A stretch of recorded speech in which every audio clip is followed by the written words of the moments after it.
Allow me to take you on a journey of a disease that erases your entire memory, from the first holiday you spent with your family to tying your shoelaces.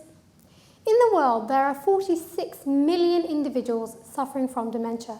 In fact, 1 in 3 of us sitting here today is at risk of developing a memory-impairing disease, an example of which is Alzheimer's disease. To understand what happens in Alzheimer's, I would like you to imagine the blood vessels in a normal, healthy brain as unblocked motorways.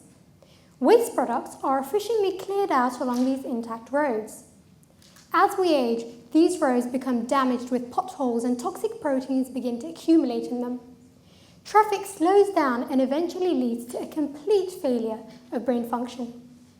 Many drugs have been developed to resolve this traffic, but a major issue with drug administration to the brain is that the brain is separated from the rest of our body by a highly selective barrier known as the blood-brain barrier to prevent the entry of unwanted substances.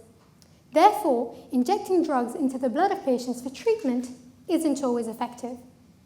But there is another route, and that is to inject drugs directly into a fluid known as the cerebrospinal fluid, or CSF.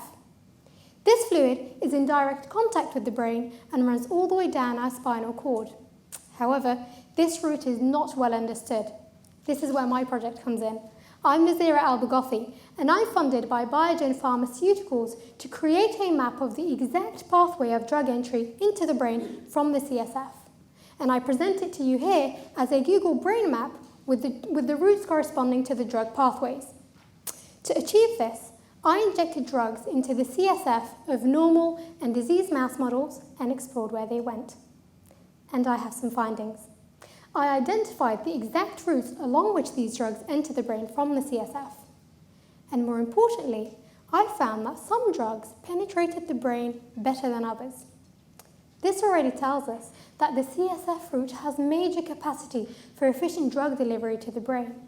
And we may even be able to direct different drugs to different brain regions based on the characteristics of the drug.